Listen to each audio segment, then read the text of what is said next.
Mateus, capítulo de número 9.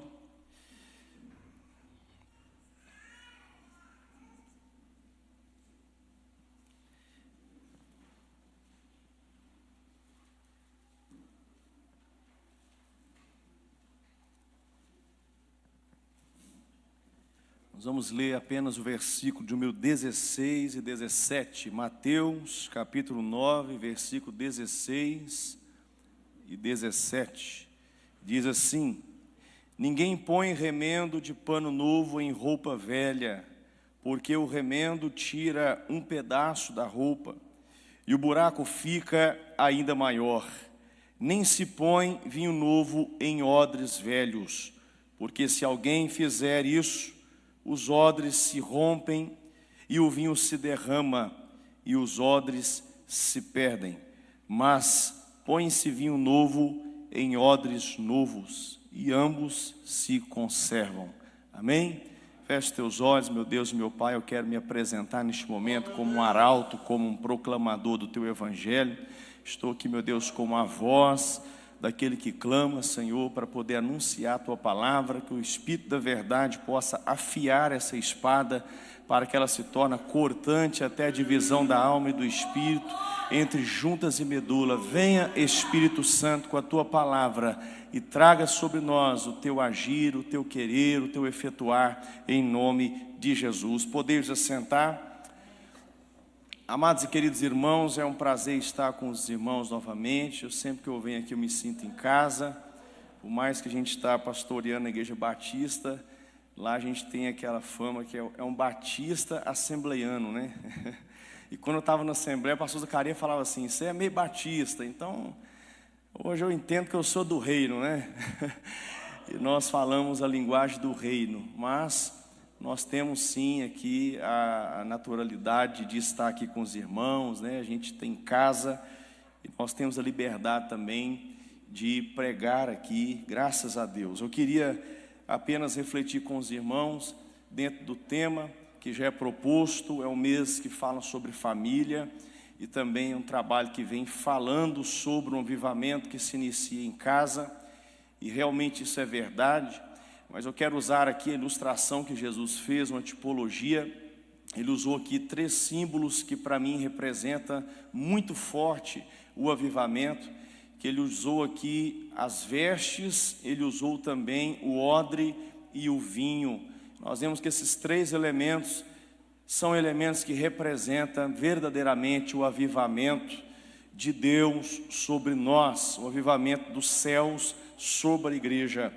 Então, aqui nesse contexto, os discípulos de João Batista chegaram até Jesus e indagaram Jesus por que os seus discípulos não jejuam, sendo que a gente jejua, e também os fariseus jejuam, por que os seus não estão jejuando?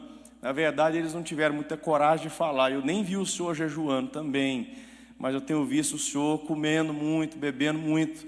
Mas ele fez aquela pergunta, e Jesus então ele dá a resposta para eles. Ele responde: como pode os convidados para o casamento estar triste enquanto o noivo está com eles? Jesus está falando dele mesmo.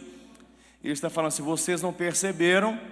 Eu sou aquele profetizado, eu sou o Messias, eu sou o Cristo, eu sou o ungido, eu sou aquele que foi profetizado pelos grandes profetas, e eu sou o próprio Deus, eu sou o Deus Emanuel que está andando com vocês. Então ele está dizendo mais ou menos assim: eles não estão nem lembrando de jejuar, porque Jesus está ensinando. O jejum é para quem está se sentindo distante de Deus. Como eles estão próximos de Deus, eles estão caminhando com o próprio Deus, eles não estão vendo a necessidade, que a alegria é tão grande, que eles não estão vendo a necessidade de jejuar. E o avivamento, irmãos, ele tem um grande elemento importante, que é a alegria. Quando nós falamos de avivamento, existem vários atributos do avivamento, várias características, mas uma delas é uma alegria sobrenatural. É uma alegria incomparável, é uma alegria constante, não é uma alegria inconstante, é uma alegria que permanece no meio da bonança, no meio da provação, no meio da tribulação. A alegria sempre permanece. E Paulo também falou em Filipenses 4:4, ele disse: alegrai-vos sempre no Senhor. Ele está dizendo, o segredo da alegria constante é estar no Senhor. Quem está no Senhor, quem está com Cristo, vai ter essa alegria, vai ter esse avivamento. E nós estamos buscando avivamento por muito tempo, né, irmãos? Estamos buscando avivamento, porque a falta do avivamento produz em nós uma tristeza. Então a falta desse avivamento produziu a tristeza no coração daqueles homens. E Jesus falou, eles não estão tristes porque eles vão jejuar. Mas vai chegar um dia que eles vão jejuar. Quando? Quando eu for embora. Quando eu for, eles vão sentir a necessidade de jejuar. Porque vai ter momentos que eles vão se sentir longe da minha presença, vão sentir ausência da minha presença. Então é neste momento aí que o servo de Deus vai jejuar, ele vai consagrar, ele vai quebrantar a carne. Mas então de repente Jesus entra num assunto que é o assunto do avivamento, irmãos. E ele vai falar o seguinte, olha, a liturgia de vocês estão jejuando, isso aí é bacana, é uma bênção. Mas essa religiosidade de vocês já não serve para mais nada. Isso aí já era, já deu, não prestou, não deu certo. Então ele usa tipologia. Não adianta eu vir trazer algo novo com a velha forma de adorar a Deus. Não adianta eu vir trazer algo novo, uma motivação nova, uma expectativa nova, com a velha forma religiosa de servir a Deus, a velha liturgia. Então por isso que ele fala, não tem como eu colocar ou se colocar um remendo novo em vestes velhas. Lembrando os irmãos que vestes vai falar sobre obras, e a palavra do Senhor até também ilustra as nossas obras carnais como trapos de imundícia, como vestes velhas que não prestam para mais nada. Tenho certeza que depois que a sua roupa já ficou velha, ficou manchada, você vai jogar ela fora. Não serve nem para dar para ninguém, tem que jogar fora. Assim são as velhas obras. Assim é a velha aliança, ela não serviu para nada, não adiantou aquela antiga aliança, a velha forma, os sacrifícios do Antigo Testamento. Então Jesus está dizendo, olha, para que vocês vivam um avivamento que está por vir, que também foi uma promessa, que foi profetizado, um derramamento do Espírito Santo, o derramamento de um vinho novo, algo novo, que os olhos não viram, os ouvidos não ouviram, e nunca desceu no coração do homem. É necessário ter uma mudança primeiro, aonde vai ser alojado esse poder. Tem que ter uma mudança. É necessário, assim como é, irmãos, muito importante o vinho novo. Aí ele entra na questão do odre novo também, das vestes novas. Então ele diz, no caso das vestes, se eu vier com um remendo novo, ao costurar aquele remendo novo, o buraco ele vai aumentar. Então, ou seja, vai piorar. E Paulo até disse, irmãos, que a lei fortalece o pecado. Uma pessoa que deseja ou começa a se tornar um religioso, e ele não é liberto, ele não regenera, ele não se converte em relação ao pecado, mas frequenta uma religião, se torna um legalista, diz Paulo que o pecado vai se tornar mais forte. Daí vem os escândalos, daí vem os crentes problemáticos. São aqueles que querem algo novo, mas ainda com a velha forma de servir a Deus. Então ele agora aplica também a questão do vinho novo. Ele fala, da mesma forma o vinho novo. Não adianta derramar, encher o odre. O odre era um objeto, um utensílio, onde guardava o vinho feito de couro de animal costurado. Mas quando ele já estava velho, se colocasse um vinho novo, na fermentação daquele vinho novo, o odre se rompia, ele estourava, então se perdia tudo que colocou ali dentro. E o vinho era, como é até hoje, uma bebida cara, uma bebida valiosa. Então ele fala, é desperdício, não adianta derramar algo novo se ainda as coisas velhas estão fluentes, a velha forma, o velho homem, a velha natureza, a velha religião. Então ele está dizendo, olha o segredo aqui, quer receber um avivamento? Quer receber um vinho novo para trazer uma motivação nova, uma expectativa, uma esperança, um amor novo, uma nova fé? Então mude o odre, jogue fora esse odre velho, jogue fora essas vestes velhas, receba novas vestiduras, receba um novo odre, e aí sim. Então, irmãos, quando Jesus ele fala sobre isso, ele está anulando aquele jejum deles, até porque Isaías no capítulo 58, ele fala do verdadeiro jejum, que não é aquele. E ele fala, sabe por que Deus não recebe o jejum de vocês? Isaías falando, porque vocês escolhem um dia para jejuar, para se humilhar, Os outros, vocês oprimem as pessoas, vocês sobrecarregam os trabalhadores, vocês são maus, são corruptos, escolhe um dia para se fazer de coitado, para se fazer de bonzinho. Então Deus não aceita. Mas se vocês começar agora a desatar as ataduras daqueles que estão presos, a dar liberdade aos escravos, a compartilhar o pão, a praticar de verdade o amor de Deus, isso aí sim é o jejum que Deus quer ver. Esse é o sacrifício. Não é só deixar de tomar um cafezinho, deixar de almoçar, deixar de jantar, mas é você obedecer a Deus, porque obedecer é melhor do que sacrifício.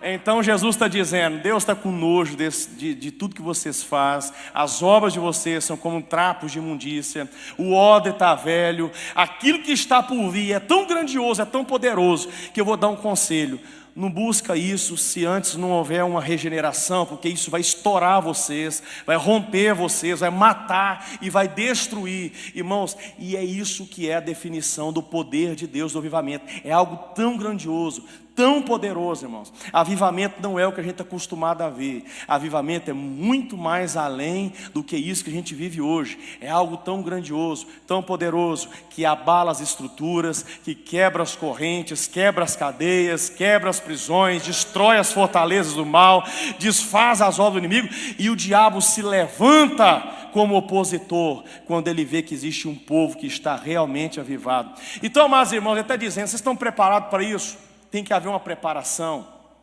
Existe um processo de preparação. Então Jesus, ele vai treinar os seus discípulos durante 3 anos e meio. Ele vai fundamentar, ele vai preparar uma base para depois repousar sobre eles o Espírito Santo. Não adianta a gente clamar por avivamento, falar, Deus, manda avivamento, manda, e Deus está falando. Tem uma coisa que é muito importante, igual o vinho novo, o odre novo. É uma nova forma, é uma metanoia, é vocês mudar a forma de pensar, é pensar como Deus, é aprender com Jesus como adorar, como servir, como ser fiel. É vocês agora se revestir da humildade de Cristo, receber a mente de Cristo, para depois vocês receber o poder e receber o vinho novo. Amém, queridos irmãos? Então, quando nós falamos que para se receber um vinho novo, e o vinho novo é muito importante, é importantíssimo, irmãos, o vinho novo, esse avivamento que vai produzir em nós uma alegria, uma motivação. Quando nós olhamos cadeiras vazias, isso representa para a gente tristeza. Representa, para quem está aqui em cima, para quem é pastor, cada cadeira vazia dessa é mais uma porção de tristeza no nosso coração. O pastor se entristece quando vê a igreja vazia. Agora, uma igreja avivada é o contrário.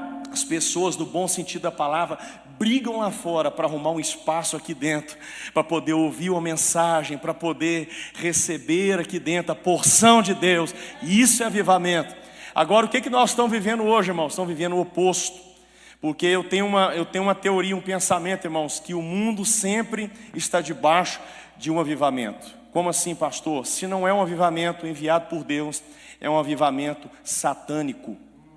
Avivamento satânico. Então, quando nós falamos aqui, irmãos, de Deus derramar o seu poder e começar algo novo, Deus não vai mandar isso, não vai enviar o seu Espírito, não vai enviar o seu poder de qualquer forma. Nós vamos passar pela moinha de Deus, pelo processo de Deus.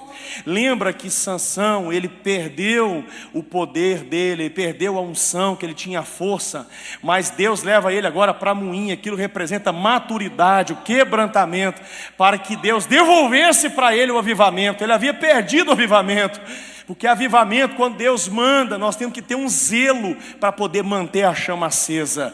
Mas às vezes por negligência nossa, nós perdemos essa chama. E agora, para a gente resgatar esse avivamento, é necessário um fortalecimento que vem da parte de Deus. Passar por um processo. E nesse processo, amada igreja, esse processo, quando a gente olha para a Bíblia, a gente vê Deus levando homens para passar um tempo no deserto. Por exemplo, Moisés era um escolhido de Deus, Mas ele teve que viver no deserto pastoreando ovelhas por muito tempo para ser forjado por Deus. Ali é o odre sendo forjado para suportar depois a unção, para se tornar um líder, um libertador de uma nação, de milhões de homens e mulheres, para poder atravessar o deserto. E tem que ter muita preparação emocional, irmãos, psicologicamente, tem que ter muita força. Não é fácil ser líder. Às vezes nós falamos: Deus, manda uma unção sobre mim, eu quero ser um grande pregador, eu quero ser um grande pastor, me usa na cura, que a igreja vai encher muito rápido se eu começar a orar e milagres acontecer. Mas Deus está olhando e falando: você não vai suportar meu poder, meu filho, você não vai suportar, o odre ainda está fraco. Se eu derramar o vinho novo, o odre vai romper, ele vai estourar, o seu casamento não vai aguentar, a sua família não vai aguentar. Então, meu filho, eu vou te passar pelo processo, eu vou te treinar, eu vou te lapidar, eu vou te estruturar, e quando chegar no momento exato, eu vou derramar algo novo sobre você, eu vou derramar um vinho novo. Talvez você vai ser usado pelo meu poder em alguns anos, poucos meses, mas vai ser um tempo que você vai fazer tudo que eu quero que você faça. E o que você não fez em toda a sua vida, você vai fazer naqueles dias que você receber o vinho novo. Isso é avivamento, irmãos. Isso é avivamento. Aleluia. Queridos irmãos, e quando nós olhamos aqui para esse contexto, onde Jesus ele fala dessa diferença, ele fala: eu não vou enviar nada para desperdiçar. O vinho não pode ser desperdiçado, um odre velho vai ser desperdício. Deus é dessa forma, irmãos. Ele não vai desperdiçar o poder dele, o Espírito Santo, sobre um povo que está, no bom sentido da palavra, desleixado, acomodado, um povo que está infiel, um povo que está sendo seduzido pelo mundo, um povo que está abrindo as portas da igreja para que o mundo entre como enxurrada. Deus não vai desperdiçar, Deus não vai dar pérola, não vai jogar pérola para a sujeira, não vai dar comida para os cães. Então, amados irmãos, primeiro Deus, Ele, no seu tempo, Deus começa a trabalhar, porque Ele é o dono da obra, e Ele não vai perder nenhum. Ele falou: Pai, eu não perdi nenhum das ovelhas que o Senhor me deu. Pode ter certeza, irmão e irmã, quem está na frente dessa obra não sou eu, não é o pastor Zacarias, não é o pastor Elias, pastor Gideão, não são os pastores aqui, mas é o pastor dos pastores, aquele que é chamado de o bom pastor. E ele é vitorioso, ele é perfeito na sua obra, ele tem o rolo com 7 selos na sua mão. Ele diz: foi-me dado todo o poder e toda a glória. Ele sabe o que ele faz. Na hora certa ele remove os espinhos, na hora certa ele vai aterrar os vales, na hora certa ele vai abaixar os montes, na hora certa ele vai endireitar os caminhos, na hora certa ele traz um espírito, um batismo de arrependimento, de quebrantamento, e o povo vai se humilhar. E quando chegar o momento certo, o avivamento cai, ele é derramado sobre a igreja. Temos que confiar em quem está na frente dessa obra. Aleluia. Irmãos, eu sei que o avivamento, quando olhamos para a história, homens e mulheres, igrejas, eles realmente pagaram um preço para que o avivamento viesse. Homens, grupos, pagaram um preço em oração. Mas eu também acredito que Deus tem uma agenda. Eu acredito que Deus tem uma agenda, e na sua agenda está escrito que assim como Ele derramou as primeiras chuvas, depois da semeadura, vai vir as últimas chuvas antes da colheita, antes do arrebatamento também vai vir mais um derramamento, a qual Ele diz: nos últimos dias também derramarei do meu Espírito sobre toda, não é só sobre Jerusalém, não é só sobre o judeu. Dessa vez vai ser na Ásia, vai ser na Europa, vai ser no Brasil, vai ser na América, vai ser na Coreia, dessa vez vai ser na África, vai ser em toda a terra, porque eu estou esparramando a minha igreja pelos 4 cantos da terra. Eu quero dizer para você, irmão e irmã, que você é um odre que Deus está forjando. E quando estiver pronto, quando Ele estiver costurando, Ele der a última costurada nesse odre, e Ele fechar com nós, falar: o odre está pronto, Ele vai encher você. Ele vai nos encher com o Espírito Santo. e nós vamos provar um avivamento que nunca houve nessa terra. Aleluia, aleluia. Mas eu acredito que esse último avivamento é um avivamento profético. É uma igreja que se levantará profética. Para quê? Para tocar as trombetas anunciando: arrependei-vos, porque é chegado o reino de Deus e o Senhor em breve virá. Ele já está às portas voltando. Arrependei-vos, porque o Senhor virá. Aleluia, aleluia, aleluia. Irmãos, e os alicerces do avivamento é justamente a família. Justamente a família, irmãos. São os alicerces. E a gente vê várias referências bíblicas que vai nos apontar sobre esses alicerces. Lembra que eu estou falando aqui de uma preparação para um avivamento? Lembra quando Davi ele foi buscar a arca para levar novamente para Jerusalém? Na sua primeira viagem, Deus interrompeu, e ali o boi tropeçou e a arca ela ia caindo, que estava sobre a carroça. Jeú foi segurar, Jeú morreu ali. Deus falou: deixa essa arca aí na casa de Obed-edom. Ficou por 3 meses. Mas aí Davi volta para Jerusalém e ele vai orar a Deus. Fala: Deus, da primeira vez eu fui afoito, eu fui ansioso, eu fui com pressa buscar a arca, deu tudo errado. Como que é para fazer agora? Deus falou assim: prepara um lugar primeiro para colocar a arca. Se não tiver um lugar, não tem como colocar a arca. Se não tiver um odre, não tem como colocar o vinho novo. Se não tiver um altar, não tem como derramar a presença dele. Então Davi prepara um lugar para poder colocar aquela arca. Mas Deus fala também: só que agora, Davi, você vai ser mais zeloso. A cada 6 passos você vai parar e vai matar um sacrifício, e vai derramar um sangue, e vai me adorar. Não é com pressa, é no meu tempo, é do jeito que eu quero, não é do seu jeito, é do meu. Aí eu vou derramar um avivamento sobre Jerusalém. Você está entendendo, irmão, que para a gente receber o avivamento, cada passo que nós damos tem que ser na direção de Deus. Mas o que Deus quer, Ele quer um lugar para Ele repousar o Espírito Santo. Ele quer que você se coloque na brecha e fale: Senhor, me prepare, me estruture para mim receber o Teu poder. O Teu poder é algo tão grandioso, meu Deus, que as minhas emoções não suportam. Teve homens da Bíblia que quando ouviram a glória de Deus falou: eu estou me sentindo como morto. Eu vi a glória de Deus, eu caí como morto. O corpo humano não foi projetado para suportar tamanha glória.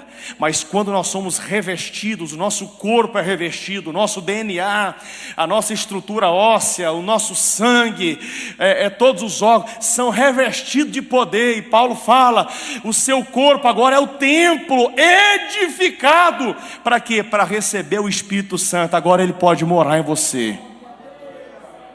Aleluia. Pastor, mas eu estou triste, não é por conta disso, pastor. Eu tenho buscado avivamento, mas lá em casa eu estou tão cheio de problema. Você sabia que o melhor lugar para forjar odres é uma família? É o melhor lugar, queridos. Mas infelizmente existe um avivamento satânico nos últimos dias. Sempre teve, mas nos últimos dias se levantou de uma forma poderosa para destruir justamente os alicerces do avivamento, que é a família.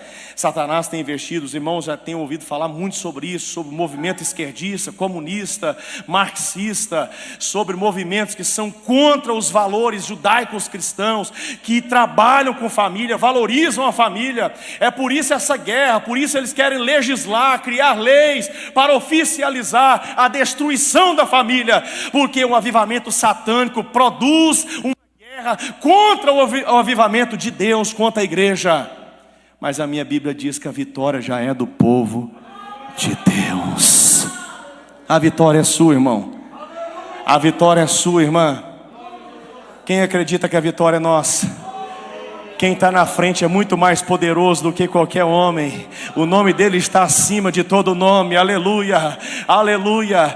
E Jesus hoje ele está na condição de sumo sacerdote celestial. É ele que cuida do candelabro que João viu e descobriu que é a igreja do Senhor. É Jesus, irmãos, que remove a cinza dos castiçais e renova o azeite que vem das oliveiras e manda o fogo, porque a ordem é para o sacerdote: não deixe o fogo apagar no candelabro.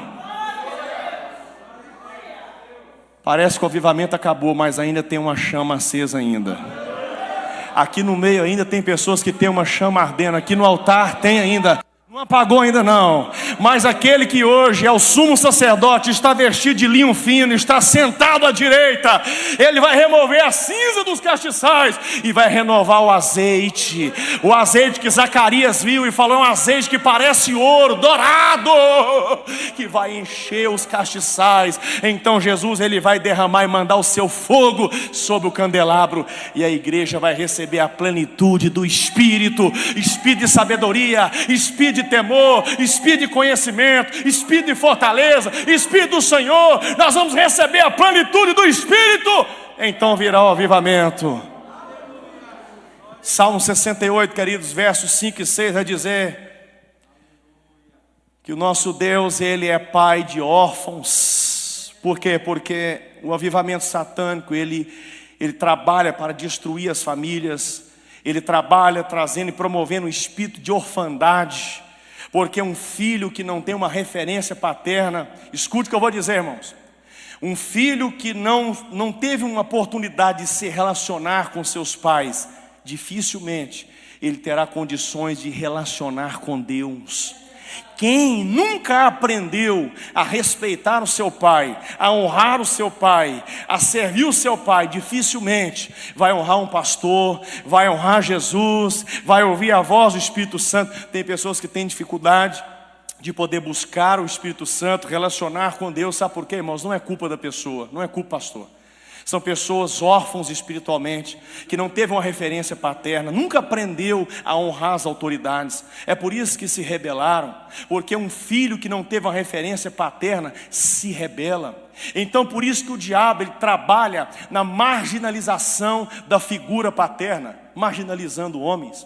A Bíblia fala de um homem chamado Jefté, que era filho de Gileade. Quem era Gileade? Era um grande homem que ele um dia pulou a cerca e foi ter uma relação com uma mulher de programa, uma prostituta. Então ela se engravidou e veio Jefté, ele leva Jefté para casa, vai viver junto com os irmãos, mas cresceu debaixo de desprezo, debaixo de preconceito, até o dia que ele foi expulso, foi abandonado, expulso de casa. Aquele jovem se rebela e agora vai viver nas periferias, se torna chefe de uma gangue, se torna um grande homem forte e guerreiro, mas ele carregava uma ferida na sua alma, um sentimento de rejeição. E esse sentimento de rejeição, essa omissão paterna, porque o pai, quando viu os irmãos se levantando contra ele, o pai não se manifestou, o pai foi passivo, o pai deixou. E é isso que o diabo, ele trabalha, irmãos, na passividade daqueles que têm autoridade. É mais ou menos assim, o espírito de Jezabel ainda opera. Apocalipse diz que ele ainda opera, a grande meretriz que perseguiu o povo de Deus desde o princípio, perseguiu o profeta Elias, matou os profetas. O espírito de Jezabel é um espírito opressor, intimidador, que torna os homens passivos, intimidam a figura masculina dos homens de Deus. Existe esse espírito que ainda opera, irmãos. Esse jovem, ele não teve a figura e a segurança de um pai para proteger e falar assim: ele pode até não ser filho da mãe de vocês, mas é o meu filho. Ele é o meu filho e também herdeiro. O pai deixou aquele filho ser expulso de casa para se tornar um chefe agora de uma gangue. E diz lá que o povo de Israel começou a ser atacado pelos inimigos. Então certo dia os anciões falou: tem Jefté, se tornou um grande homem guerreiro, vão dar oportunidade para ele. Ele falou assim: eu até aceito, mas se eu vencer essa guerra, vocês vão ter que me deixar liderar o exército daqui para frente. Porque Jefté queria esfregar na cara da família dele. Fala: lembra quando eu passei na prova e vocês não me ajudaram? Lembra quando eu estava lá passando luta e vocês não estenderam a mão para me ajudar? Pois é, agora eu estou por cima, eu vou esfregar na cara de vocês. Quantas pessoas, irmãos, no nosso meio ainda não carrega esse sentimento? Tem pessoas, pastor, que até se prosperaram financeiramente, tem pessoas que até conseguiram sucesso, mas a motivação do sucesso é uma indignação, é uma revolta, é uma rebelião, porque quer provar para as pessoas a sua aceitação, quer provar que é alguém. Assim era Jefté. Na mesma pressão que ele sobe, agora ele vai cair, porque diz a Bíblia que Deus derramou o Espírito Santo sobre ele, o avivamento. Diz lá, Tanto que ele está no rol dos heróis da fé lá em Hebreus. Jefté recebeu o Espírito Santo, recebeu o avivamento, mas o odre dele estava ferido. O odre, a alma dele estava ferida. Eu fui um filho rejeitado, eu sou filho de uma prostituta, eu sou filho bastardo, eu não me tornei o herdeiro de meu pai. Sabe o que acontece, irmãos? Ele recebe o Espírito Santo.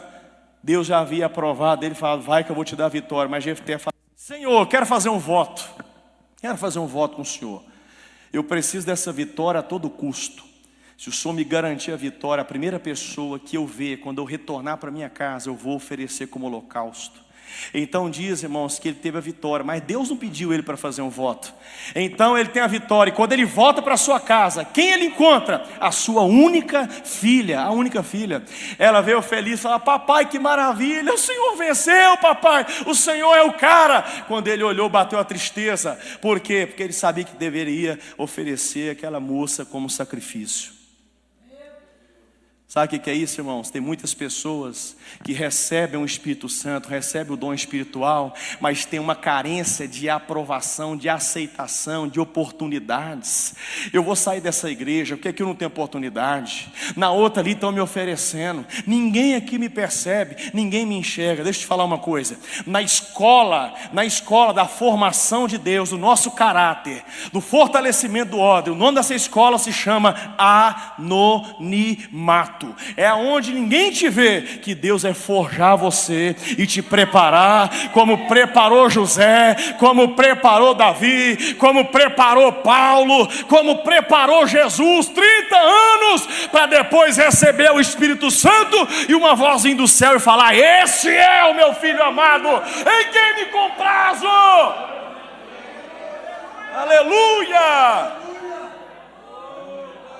Pastor, mas será que na minha casa sai alguma coisa boa? Vai sair, Deus te escolheu, e Ele está te forjando. Como, pastor? Com as aflições da sua vida, com os problemas, com as situações. Aleluia! Foi de uma casa problemática que saiu José. Foi de uma casa problemática que saiu Davi. Foi de uma família problemática que saiu Jacó. Foi de uma família idólatra que saiu Abraão. Porque quando Deus escolhe, Ele garante. Quando Deus elege, Ele prepara. Ele é o oleiro que faz o vaso novo para te encher com o tesouro do céu. O Salmo 68 vai dizer, queridos, para a gente encerrar, que Ele é pai dos órfãos. Parece que você está abandonado, ninguém está te vendo, você cresceu numa família sem estrutura, que não foi referência para você, mas aqui a palavra diz que tem um Deus que é pai de órfão. Você não teve uma referência na sua casa como alguém que administra bem a vida financeira, você não teve referência na vida sentimental, seus pais brigando, não tem desculpa para Deus, porque aquilo que você precisa, Ele é para você. Ele é pai de órfãos, Ele é juiz das viúvas. Marginalização dos pais, marginalização dos maridos.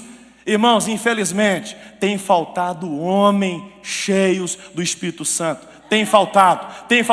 E o diabo sabe que um homem cheio do Espírito Santo não pode brincar. Estou falando de homem aqui, irmãos. Estou falando de homem. É por isso que o diabo tem levantado movimentos feministas. É por isso que tem levantado LGBT.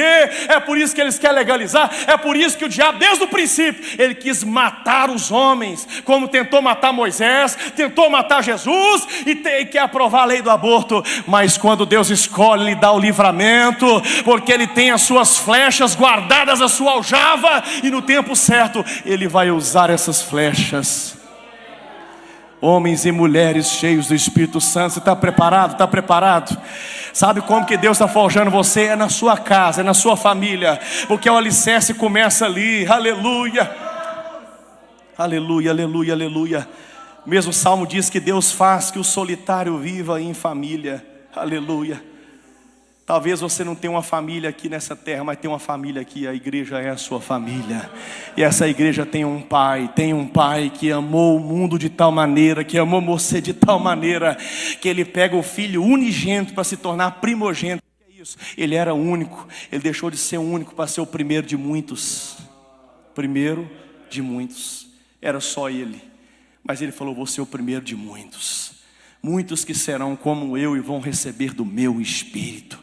E ele falou: vocês vão fazer mais do que eu fiz. Jesus não é como o filho pródigo, como o irmão do filho pródigo que ficou ofendido com o retorno do filho pródigo. Não, Jesus seria outra história do filho pródigo. Mais ou menos assim, o filho pródigo voltando para a casa do pai, e o irmão do filho pródigo voltando correndo. Venha, venha, aquilo que é meu é seu também, a minha herança é sua. Sabe quem é o irmão do filho? É Jesus. Jesus, eu morri para que você se tornasse herdeiro do meu Pai como eu sou. Eu quero afiliar você. Você agora é filho. Você não vai ser expulso como Jefté foi. Você vai ser agora vinculado a essa família. Ele é pai de órfãos. O avivamento vem quando nós entendemos e cremos que agora nós temos um pai, e não temos mais um espírito de escravidão, mas um espírito de filho, e nos faz dizer: Abba, Pai, Abba, Pai, Abba, Pai. Avivamento vem quando o diabo vem enfrentar você e ele fala: se tu és o filho de Deus, você fala: e eu sou, eu tenho certeza. Isso é avivamento. O diabo está levantando, desafiando você, dizendo: se tu és o filho de Deus, você fala: e eu sou o filho de Deus, eu tenho certeza. Isso é avivamento. Sabe por que o diabo ele quer marginalizar as figuras de liderança? Porque o próprio Jesus diz que se ferir o pastor, as ovelhas se dispersam. Fere um homem, um chefe de família que se entrega ao alcoolismo, às drogas, à prostituição, ao adultério, destrói toda a família. Os filhos crescem vendo aquilo. Homens agressivos, estão na igreja, usam terno e gravata, mas chegam em casa, parece um animal. Estúpidos, ignorante, agressivo. Quer ensinar o que para os filhos? Os filhos crescem com uma herança, mas uma herança de maldição e não de bênção. E avivamento, para ser derramado, primeiro tem que haver uma terraplanagem, como João Batista falou. Um alinhamento, aplanar a terra, preparar o caminho para o Senhor chegar. Tem que ser preparado este caminho, irmãos. O último versículo da Bíblia diz que antes que viesse Elias, ele iria fazer com que o coração dos pais, Malaquias vai dizer, converter o coração dos pais aos filhos, dos filhos aos pais. É o último versículo da Bíblia, irmãos. Ele está dizendo: em toda essa história do Antigo Testamento houve uma destruição da família, mas está chegando um momento que o vinho novo vai ser derramado, mas primeiro vai ter que haver uma conversão, um preparo entre pais e filhos, filhos e pais. Coração se converter dos pais aos filhos, dos filhos aos pais. Ele está falando assim, irmãos: olha, o alicerce do avivamento, primeiro, ele vai se iniciar no coração do homem, conversão no coração. Segundo, uma revolução na igreja. Para se ter uma revolução na igreja, primeiro tem que haver uma conversão. E essa conversão acontece dentro de casa. Dentro de casa, meu irmão. Não é na rua, começa dentro da sua casa, começa no casamento, começa maridão, esposa, no leito da sua cama de intimidade. Começa a conversão ali, o coração convertido no secreto, para agora haver uma revolução na igreja. E terceiro, um despertar de descrentes. Pessoas lá fora vão ter uma fome de Deus e vão procurar Deus aonde nós estamos. Atos vai dizer que eles procuravam, o próprio Deus trazia as almas para se arrepender. E por último, uma reforma da sociedade. As casas de prostíbulo se fecham, as casas de umbanda, de quimbanda, de feitiçaria, os tráficos são destruídos, porque há uma reforma na sociedade. O avivamento produz tudo isso, irmãos. É isso que Deus quer fazer em nossas vidas. Uma restauração. Mas se o último versículo do Antigo Testamento fala de pais e filhos, João, que foi o último profeta, João Batista, ele também prega a mesma mensagem. E ele vai falar em Lucas capítulo 1, versículo 17, a mesma mensagem, que o Senhor Jesus ele viria para poder converter o coração dos pais aos filhos, filhos aos pais, direitar os caminhos, né, para poder trazer um aplanamento, um alinhamento do coração do homem. Convertei-vos, raça de víbora, e arrependei-vos, Produzivos frutos de arrependimento. Irmãos, arrependimento tem que produzir fruto, viu? Arrependimento tem que produzir fruto. Você está arrependido de verdade? Tem que ter fruto esse arrependimento. Aleluia. Mas quando João ele pregava, ele começou a denunciar vários pecados, mas teve um que ele denunciou que custou a cabeça dele. Foi justamente uma denúncia de um pecado dentro de uma família. Sabe a família de quem? Herodes. Ele denunciou e falou assim: o senhor está com a esposa do seu irmão. Destruiu o casamento do seu irmão para poder satisfazer a sua vontade. Isso custou a cabeça dele. Sabe por quê, irmão? Porque Herodias representa também o espírito de Jezabel, que promove esse avivamento satânico. Quando nós denunciamos, irmãos, o espírito que destrói, começando no casal. A história da humanidade começa com um casal. Quando João ele toca na ferida da sociedade, que é o casamento, e ao sinal do final dos tempos, vão casar e dar-se em casamento. O maior sinal da vinda de Jesus começa em casais, casamentos. Então quando João ele denuncia, Satanás se levanta e aquilo custou a cabeça de João. Mas a cabeça dele só rolou, irmãos, porque o tempo dele havia vencido aqui na terra. Mas tombou ali sobre o chão um homem, um grande profeta, um grande homem de Deus, mas ele ergueu lá no céu como um dos heróis, como um dos mártires, como um grande homem de Deus, que não teve medo de denunciar o espírito de Jezabel, não teve medo de denunciar, meu irmão, a força maligna que opera sobre este mundo. Deus quer te usar, Deus quer derramar um avivamento, mas você está preparado para cutucar a onça com a vara curta? Está preparado? Tem gente que sofre, ninguém me dá oportunidade, eu queria pegar o microfone, subir aqui em cima, vai fazer você provocar o inferno. Você está na frente fazendo algo para o Senhor, você vai estar na linha de frente e vai receber os ataques espirituais. Peça a Deus que capacite você primeiro e prepare você, porque Ele quer realizar algo novo na sua vida, em nome de Jesus. Aleluia. O diabo, irmãos, ele é o pai da orfandade, mas Deus é pai dos órfãos. O diabo promove a orfandade, ele mata os pais, destrói pais pródigos, filhos pródigos, mas o nosso Deus, ele promove a paternidade. Aleluia. Ele é pai daqueles que não têm pais. Você pode colocar de pé neste momento? Aleluia, aleluia, aleluia, aleluia, aleluia, aleluia, Senhor. Aleluia, meu Deus. Queridos irmãos, Deus vai fazer algo tão grande com a igreja. Escute o que eu vou dizer aqui, só um minutinho. Algo tão grandioso, que Deus vai mostrar para a igreja, pastor Zacarias, quais são os principados que operam nessa nação. Nós vamos bater de frente. Mas se coloque à disposição do Senhor. Se coloque à disposição do Senhor. Essa nação é uma nação que tem como referência uma mulher que se diz mãe de Deus, porque eles querem destruir a figura da paternidade de Deus. Mas nós conhecemos o nosso Deus pela palavra. Amém, querido? Você pode dar um glória a Deus aí? Que Deus abençoe os irmãos em nome de Jesus.